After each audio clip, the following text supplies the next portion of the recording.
the people want to hear the wizard. All right, I think we could probably get started trading if you want to just jump straight into some of the questions that we've gathered. Yeah, absolutely. We're very interested to hear how Tokemak's timeline has changed during the past 6 months. Some things that were kind of expected to be delivered earlier on seem to have been like reworked with better tokenomics. More thought put to how we do things and within the protocol. So, would you be able to describe like what has taken longer than expected and what like adjustments have been made along the way to get to the point we are now? Yeah, absolutely. So I would say in general, it's worth sort of talking about how DeFi has evolved and what we've been monitoring, and then therefore how that's impacted what we build and continue to build. So I think old DeFi, and though we sort of often put in our kind of overviews that, hey, this is the state and we're trying to move ourselves beyond this, Tokemak was not immune to this. Old DeFi was very focused on Carson, currently in. No, great. Are you guys lost you for a minute? I think. All right, I might have to switch to my phone. Let me know if it cuts out again. This might be my great internet connection that I've had this week. How about now? Can you hear me? Yeah, you sound good. Okay, just jump in if I cut out. Okay, so I'm not sure how much you missed, but I was just saying old DeFi was very much focused on TVL and emitting tokens in order to attract that TVL, and then hopefully do something useful with that TVL, right? In the case of Tokemak, provide liquidity. Liquidity as bandwidth or out to DeFi. Yeah, you dropped off again, Carson. You might have to switch to your phone. All right, why don't you guys discuss while I switch? Okay, sure. Yeah, so even on my own, I've been with the last ACC article. It kind of did the idea that TVL, third-party capital, is largely like a liability compared to like actual protocol-controlled assets is kind of an important distinction to make, and I am very interested to hear the full answer to this because that is. DeFi has mostly been focused on TVL numbers, and it's not really the full picture at all for what you can accomplish. And despite some of the issues that Olympus has had, being overly hyped and then kind of crashing down, they really do show the power of having, protocol-owned assets and liquidity and stuff. And I think incorporating that it's going to be huge. So it's a good pivot to make. Okay, can you guys hear me clear now? Yes. Yep. Okay, cool. Hopefully my cellular reception will be better than my internet, which has been giving me trouble for whatever reason over the last 2 days.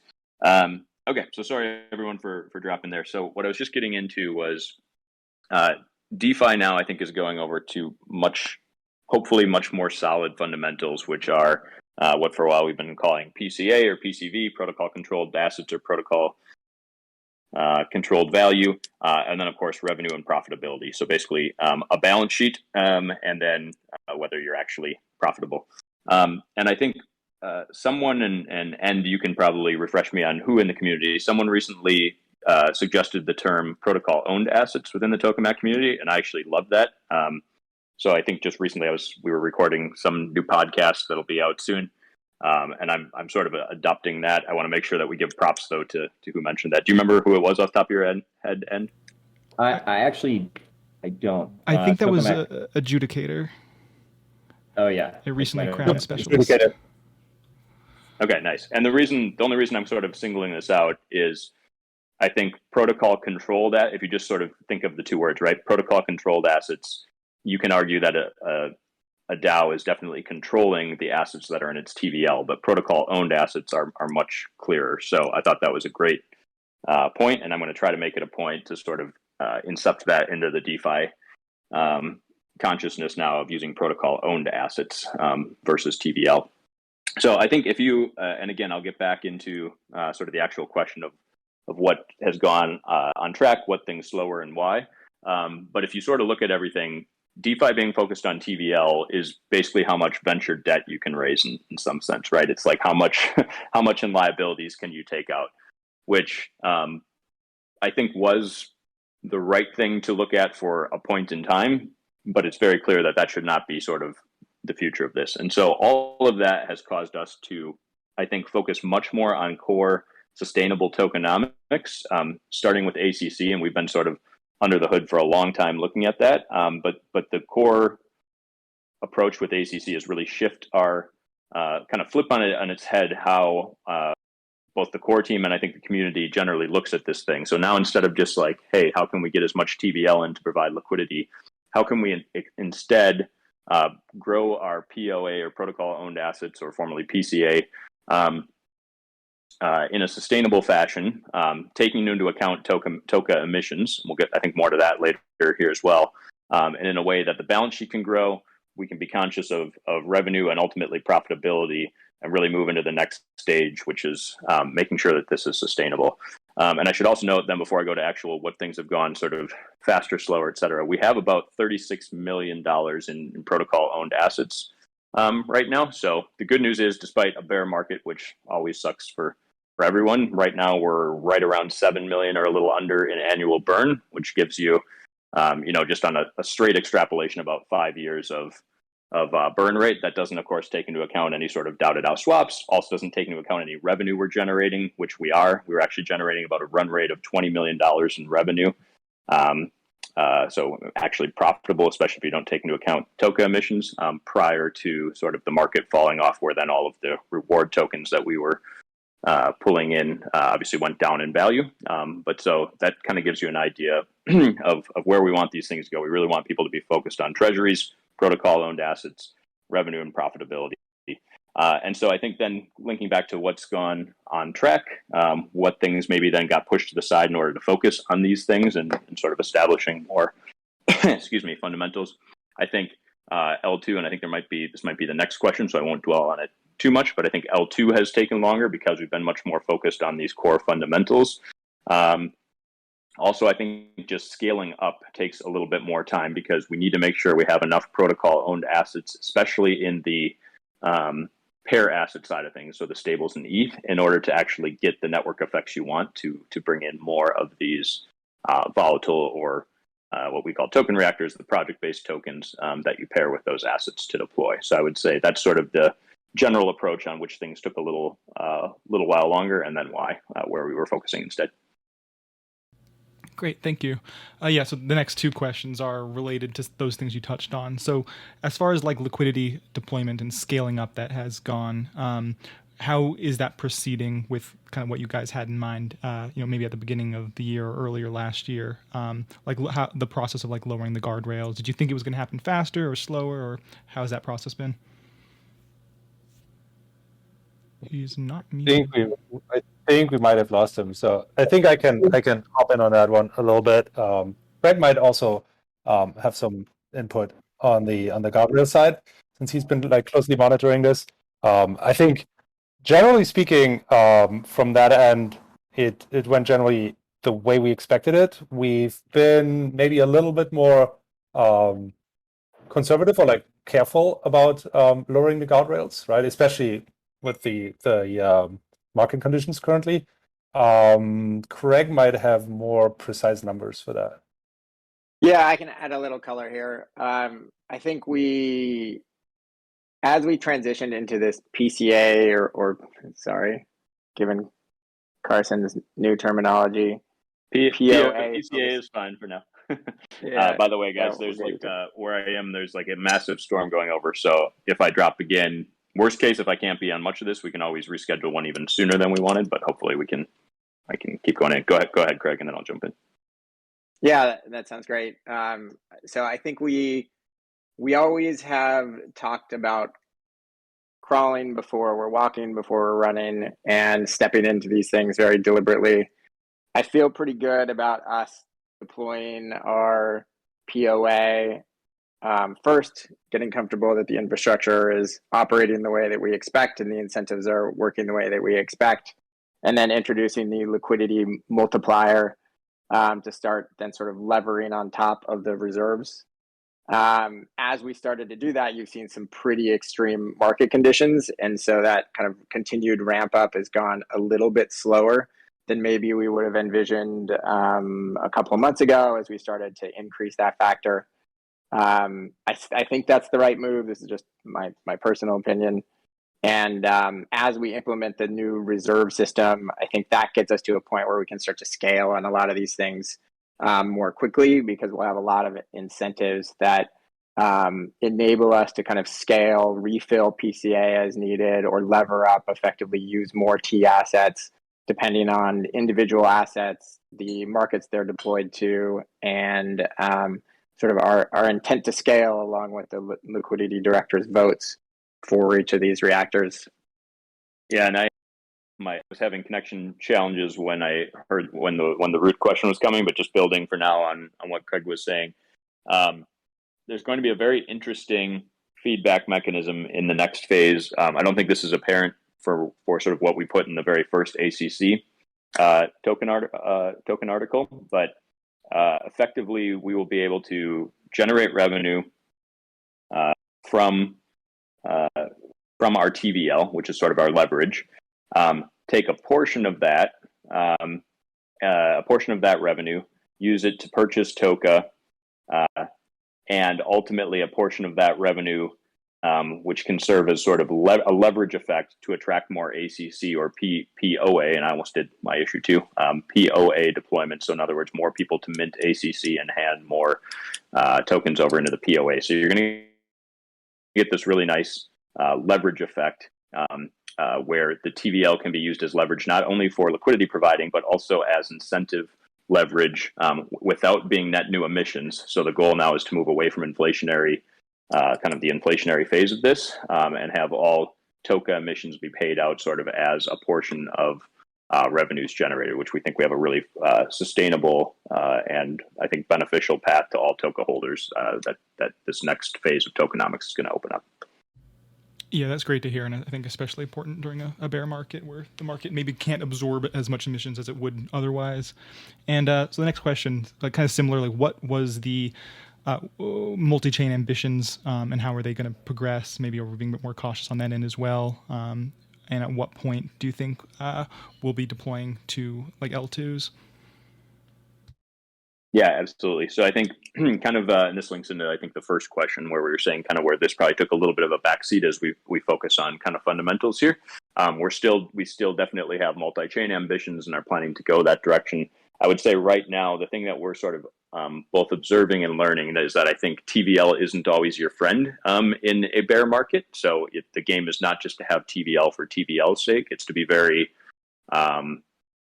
strategic in where and how you deploy TVL, or really what I now call like debt capital, effectively to your benefit. So one of the reasons beyond just kind of refocusing on tokenomics, and where I would say that probably the biggest endeavor from the core team has been, where we've been heads down focusing on how to grow profitable revenue and protocol owned assets. And by the way, there's a ton of work that's been happening on this, and we've got like the article out, but you're about to actually see the effects over the coming weeks as these things start to be rolled out. And by the way, we'll start pushing towards some of these revenue things, I think, within the next week or two here. So there's going to be a lot of movement you're going to start seeing happening. But along kind of the lines of what I mean, where like all TVL is not necessarily your friend. If we immediately, like tomorrow, turned on current Tokemak on, say, three other chains or L2s, right? You would have some TVL there. You would now have some segmented liquidity until you really kind of finalize your bridging approach. And importantly, it can be helpful as long as you have the ACC, the new tokenomics set up, because then there's this nice feedback mechanism between your leverage and your growth of treasury or growth of POA. But until you have that, it doesn't necessarily get you a whole lot. It's great to plant the flag. And again, in a bull market, I would say it's more important to plant the flag. I think here it's more important to do it in a very strategic and systematic approach. So for any of you that are big believers in any of the other ecosystems outside of kind of Ethereum L1, myself included, by the way, we're still going to be there. We're just going to do it when the time is right, which means get these new tokenomics out and then come. So I would say, still probably by in 2022, you're going to see L2 of some sort, or sorry, L2 or cross-chain of some sort from Tokemak, but we're going to do it when the time's right, and we want to make sure that we can do it in a manner that's beneficial to token holders instead of just doing it to do it. Gotcha, thanks. Yeah, it makes a lot of sense. All right, and maybe the most popular question, Membrane. Any sneak peek on Tokemak Membrane integration, Windbrain, anything you can give us? Absolutely. So the platform progress. It's actually out the door now with friendlies and a number of deaths. The feedback has been very, very positive. So far on the token front, it hasn't been out. By the way, the token could sort of go at any point, but we're obviously being cognizant of market conditions. So the plan is to launch Brain still in 2022, but do it at a moment when we can launch into the right market, as opposed to a moment where right now just people aren't paying attention very much to tokens. So the platform though currently has OTC trading, lending. We're getting all kinds of requests from the initial users of it to add the clearing abilities for derivatives and OTC options, which is really interesting. So that's sort of a brand new product that can be built on top of the membrane clearing, netting, and settlement. And I think I would say 3 ways that, or actually 4 ways that membrane and Tokemak will have tangible integrations. And I think there'll be a lot of other ways that are maybe a little bit more abstract. But one is that, of course, once the Brain token comes, as we've been long saying, there's going to be a benefit to the Tokemak community. So we'll let you continue to to parse out what that means. But that means once it comes in 2022, those that are participating with Tokemak will be happy. Second is liquidity from Tokemak will eventually be able to be routed to Membrane as one of the recipient venues. That probably won't happen, probably not even in 2022. That will probably be 2023, only because there's some nuances with Membrane being sort of a hybrid venue that's not purely DeFi and also isn't CeFi. But that's definitely one of the conduits. The other direction is once the Brain token is live, the Brain basically serves as a credit gauge token of sorts for the different desks and individuals that are on Membrane. But the Brain could also be used as credit to back market makers as they come on board onto Tokemak as pricers. And we haven't launched pricers. That's probably one I could have mentioned earlier too on the where did I think things would happen and when. This one was much more a state of the market kind of thing, where so much let me take a step back. For those of you on the call that don't know what I mean by pricers, in the early days of Tokemak, we talked about liquidity directors, liquidity providers, and pricers. And if liquidity is deployed somewhere that needs someone to set bids and offers or respond to RFQs, that requires pricers, basically a decentralized network of desks or market makers that can respond to those things and set prices. The idea is Brain could be used not only as credit backing Brain, but all backing the price well. So that's another interesting flow through. And then we're starting to kick around ideas in Membrane to let it be sort of a conduit for institutional capital to flow into DeFi. So Tokemak could be one of the recipients where in a very streamlined, like stupidly simple process, we could have a tab that sort of routes capital into DeFi, and therefore Tokemak could be the beneficial recipient of some of that TVL. Again, TVL that we want because it is strategic and helps us with sort of growing the PCV, or sorry, I did it there, POA, protocol owned assets, and profitable revenue generation, and of course liquidity deployments from Tokemak. Great, thank you. Yeah, not a lot of analogies for Membrane. I don't think there's another platform that's quite similar. But the onboarding outside capital into DeFi sounds familiar to like the Goldfinch AMA, where they're one of the few protocols that are like really bringing in outside capital. Let's see. Jumping back a little bit to the revenue share part, is there a reason why the revenue share is in Toka tokens rather than the native reward tokens that we accrue? Is it simpler from a distribution perspective? What's the reasoning behind that?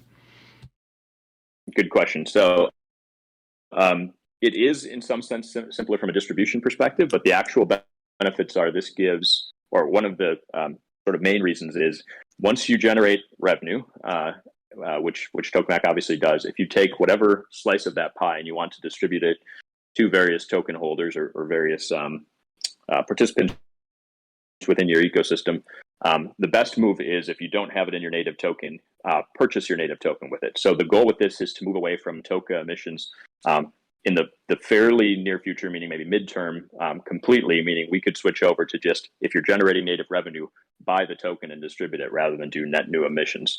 So the goal with this is to slow down emissions and also give nice sort of pricing pressures, I guess you would say, or market market impact from the actual revenue that you're generating.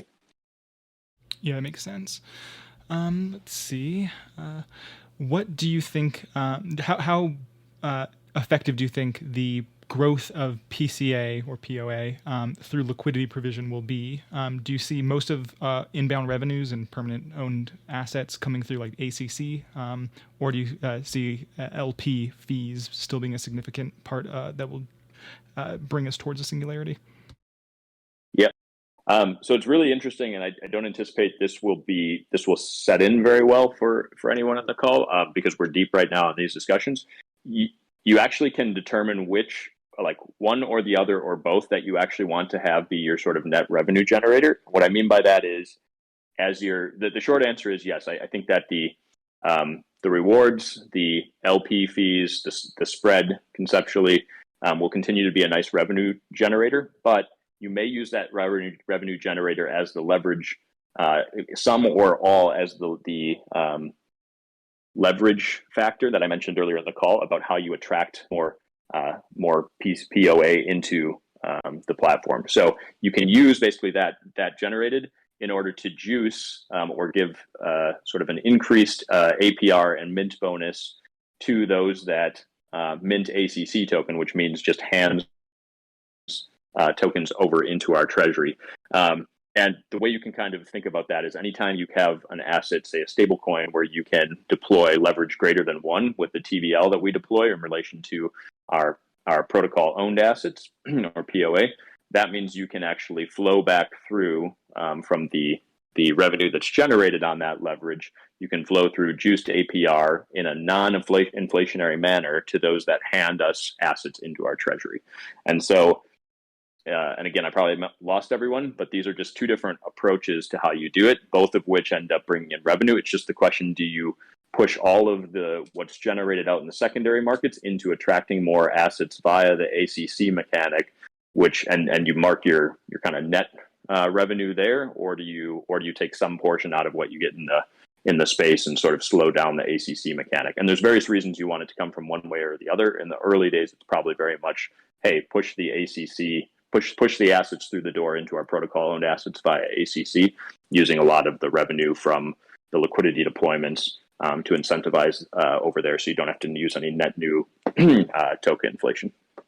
Yeah, that concept really clicked with me during that latest ACC article. And that article does mention the bonus factor and stuff, so anyone who wants to read more about that can reference that previous Medium post.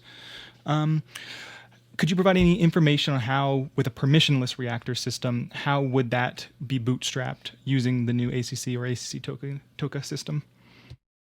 Yeah, absolutely. So we're still refining exactly, but you can think of it as we're planning to have juiced governance abilities for those that participate at the highest levels of the ACC mechanics. So if you hold ACC Toka or this locked sort of vote locked Toka, that should give you more both juiced governance power for liquidity direction, likely, and then we are fine tuning this right now, but either unique access or at least preferred access into voting for these reactors to come online. And so a lot more we will outline exactly how those work. We're sort of fine tuning all the mechanics right now, but we believe that is a good example of sort of higher levels of governance for those that are acting most in the most helpful manner towards Tokemak. Gotcha, thank you. And last question, with a minute to spare. With great power comes great responsibility. Any updates around Tokemak governance? Yeah, absolutely. So we have been working right now on staging and setting up forum and snapshot. So from the beginning, we had, in a ways, a lot of governance within Tokemak, but much more on the operational end. It's now time to move into sort of the strategic end of things as well. So we will be, the community can expect over the next 2-3 weeks to see at first probably kind of streamlined governance coming to them, and then we'll be opening up more and more and more. So you can expect to see a lot more activity on the governance side of things. We'll get the community more engaged there as well. Great, thank you so much. Yeah, that is all the questions I have listed here. And it's the top of the hour, so if you've got to hop off, appreciate your time, and Will anyone else on the team be around for any other questions, or are we going to wrap up here? We'll wrap up. I just want to say one more thing. First, I want to thank everyone for joining. Got 80 people in the audience. That's pretty cool. We're going to definitely try to have these more often because I think they're the most effective way to sort of disseminate solid information coming straight from Carson's mouth, because he's the most eloquent and the efficient person to articulate a lot of these things. But the one other thing I wanted to say was that I know we had mentioned and teased an improved splash page for the Tokemak website, and now that we have this full-time designer, we're making good progress on it. We just got a really nice revised mock-up that looks nothing like the previous version that we teased, and hopefully we'll be able to get that out in the next few weeks. So we appreciate everyone's patience on that. Yeah, and I'll chime in one more thing too. Appreciate everyone being here. I think having 80 people in an audience in a bear market here is great. So like I was saying, we're all building a ton of stuff. We are going to continue to deliver product. We could get through a market like this that lasts for 3 years. So none of us are going anywhere, and if anything, a builder's market has a lot of benefits as well. So we're getting hyper focused on sustainable tokenomics within Tokemak, and I think you all will see the benefit of that coming very soon. So awesome. And Tradium, thanks so much, man. Your smooth voice is a perfect candidate for asking questions. We really appreciate it. And I'm sure that it will be. Thank you, Tradium. The only thing I wonder now is how you were able to also keep track of everything, because I know usually it's immediately sent out as soon as these things finish. But this was great. I'll have to go back and re-listen to it while I talk about it. Yeah, there you go. I was also going to say, I know, I think there's even more questions, so we'll do another one fairly soon where we can hit more of the questions. Keep the questions coming in Discord, and we'll make sure that the captains are all aggregating those things, and we'll try to keep doing kind of calls at a regular cadence where we can keep going through stuff. So awesome. Thanks, Carson. Thanks for coming in. Thanks for the team. Tradium, thanks so much, and thank you to the community. And we'll host another one of these pretty soon. So great. Thanks everyone. Bye. Take care. Thanks all.